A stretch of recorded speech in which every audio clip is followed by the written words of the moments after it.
Assalamualaikum dan salam sejahtera. Dalam video kali ini, cikgu akan terangkan beberapa kaedah yang boleh digunakan untuk mengasingkan campuran. Okey. Cikgu akan terangkan maklumat-maklumat penting yang ada dalam nota pada buku teks Sains tahun 2, muka surat 87 sehingga 84. Okey. Jadi kita masuk tajuk baru, unit 8, campuran. Okey. Campuran mempunyai beberapa bahan, 2 ataupun lebih bahan yang dicampurkan sekali. Okey, jadi kita lihat terdapat beberapa kaedah yang boleh digunakan untuk mengasingkan campuran. Kita lihat situasi pertama. Si anak berkata, "Wah, banyaknya." Apa yang banyak ialah wang yang dikeluarkan daripada tabung. Okey. Ada wang kertas dan juga duit shilling. Kemudian, si ibu telah mengasingkan wang tersebut mengikut jenisnya. Duit shilling dengan duit shilling, manakala wang kertas diasingkan mengikut nilai wang. Kalau diasingkan begini, barulah duit mudah untuk dikira, kata si anak. Kita lihat situasi kedua. Kita tapis air teh ini dahulu. Okey, ada air teh yang telah dibancuh di dalam teko. Sebelum dituangkan ke cawan, kita akan tapis dahulu air tersebut. Barulah tiada hampas teh. Dan situasi yang ketiga, tepung perlu diayak dahulu. Okey, kita ayak tepung menggunakan alat pengayak. Hasilnya, tepung yang halus dapat diasingkan. Okey, kita dapat tepung yang halus. Persoalan yang ditimbulkan dalam muka surat ini ialah mengapakah bahan-bahan di dalam campuran di atas diasingkan? Kenapa kita perlu asingkan? Kita lihat semula situasi pertama. Kenapa duit shilling diasingkan dengan duit shilling dan wang kertas dengan wang kertas? Ini adalah untuk memudahkan kita mengira jumlah wang yang ada. Kita lihat situasi kedua. Kenapa air teh perlu ditapis sebelum dituangkan ke dalam cawan? Supaya kita dapat air teh yang jernih, tidak ada hampas teh. Jadi bolehlah kita minum air teh tersebut. Dan yang ketiga, kenapa tepung perlu diayak? Tepung perlu diayak bagi mengasingkan tekstur tepung yang kasar dengan tekstur tepung yang halus. Jadi, bila diayak, barulah kita mendapat tekstur tepung yang halus. Okey? Jadi, kita beralih kepada muka surat seterusnya. Kaedah mengasingkan campuran. Terdapat pelbagai kaedah yang boleh kita gunakan untuk mengasingkan campuran. Kita lihat contoh yang diberikan. Kanang berkata, "Lihat makanan ini. Ada campuran muruku dan kacang." Okey, ada campuran muruku dan kacang hijau. Tapi Kugan berkata, "Saya suka muruku, tapi saya tak suka makan kacang." Kanang pula membalas, saya suka kacang. Macam mana kita nak asingkan? Cikgu bertanya, bagaimanakah Kugan dan Kanang hendak mengasingkan campuran kacang dan muruku? Jadi, cara yang kita boleh gunakan ialah kita lihat Kugan dan Kanang boleh mengasingkan campuran kacang dan muruku dengan cara menyisih. Okey, dengan cara menyisih. Di mana mereka mengasingkan kacang dan muruku ke dalam dua pinggan yang berbeza. Seperti yang Kugan katakan, kacang untuk awak, muruku untuk saya. Okey? Kemudian, guru bertanya, mengapakah campuran ini sesuai diasingkan dengan cara menyisih? Kita bolehlah memberi alasan, ini kerana kacang dan muruku mempunyai saiz yang besar dan bentuk yang berbeza. Kita lihat semula, kacang dan muruku mempunyai saiz yang besar. Okey, bentuk pula berbeza.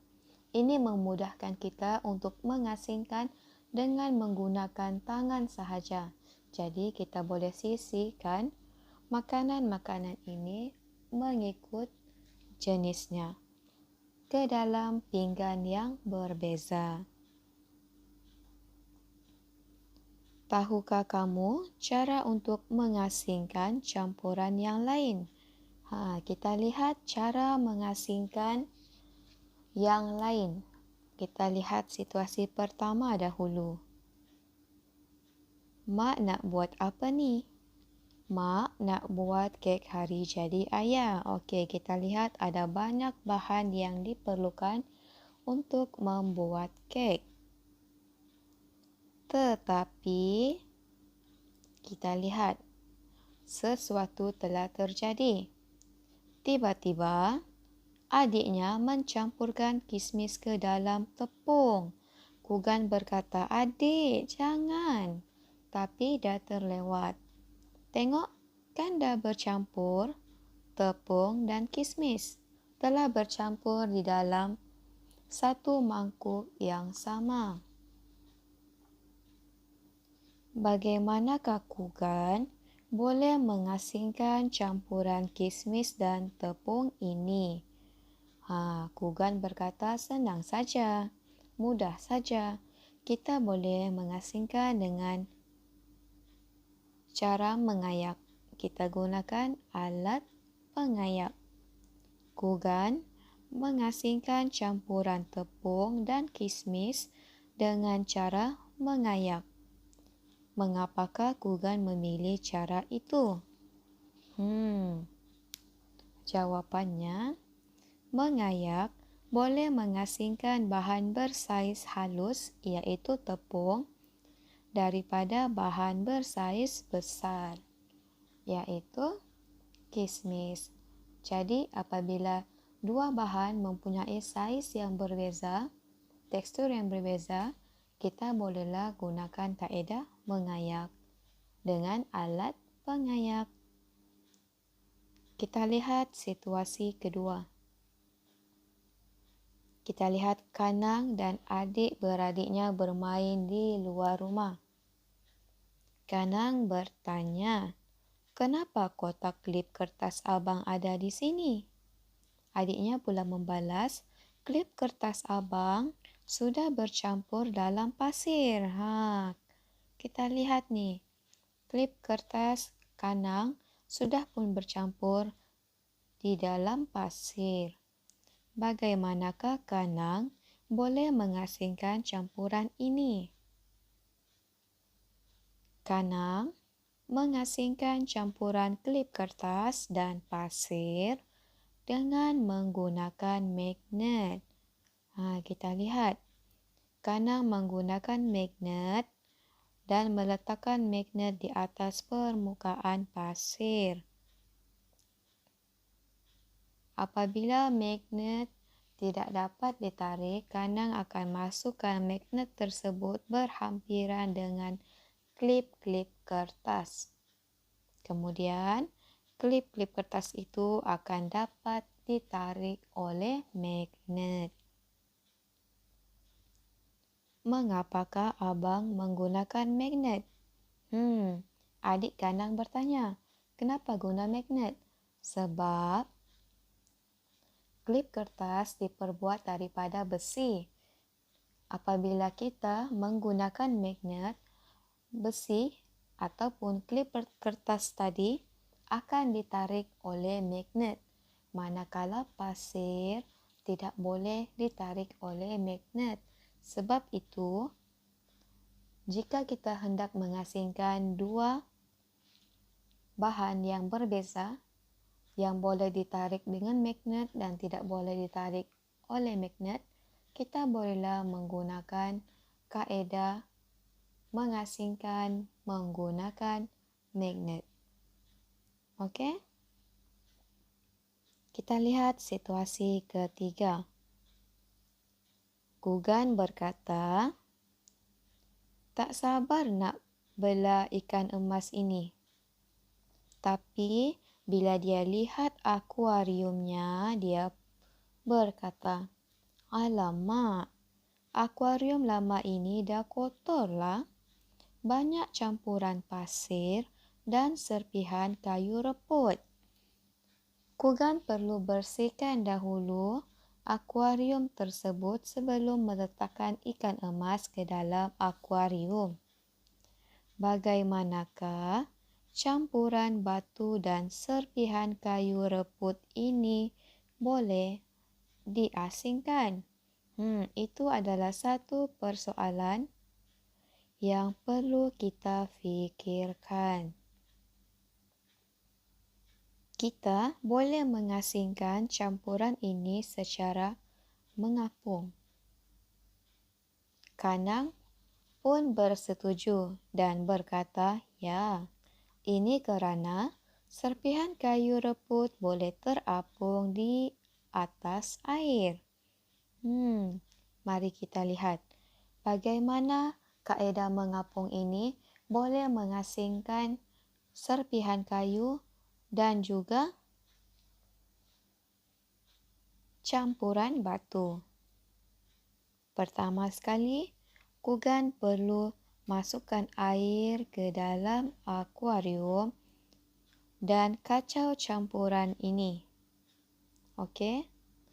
Setelah dikacau, biarkan untuk seketika kerana serpihan kayu reput akan terapung di atas permukaan air manakala batu-batu hiasan akan tenggelam di dasar akuarium. Apabila bahan yang hendak diasingkan sudah terapung, barulah Gugan boleh mengeluarkan serpihan kayu reput tadi. Okey? Kita lihat situasi keempat. Penyiasatan ini memerlukan cecair berwarna daripada kelopak bunga raya. Okey, kata si kawan. Kemudian Kanang bertanya, bagaimanakah cecair ini boleh dihasilkan? Okey, tumbuk kelopak bunga raya dan larutkan dengan air. Kemudian turas. Okey, kita tumbuk kelopak bunga raya. Kemudian hasil yang telah ditumbuk tadi masukkan ke dalam bikar dan larutkan dengan air. Apabila kita sudah dapat warna yang kita mahukan, barulah kita turas. Kita asingkan kelopak bunga raya dan juga cecair tadi dengan menggunakan kaedah menuras. Caranya, turas campuran ke dalam kelalang kon dengan menggunakan kertas turas. Kertas turas ini kita lipat sehingga terhasilnya bentuk seperti ini. Kemudian, masukkan kertas turas ini ke dalam corong turas. Apabila corong turas telah kita masukkan kertas turas, barulah kita boleh tuangkan campuran tadi.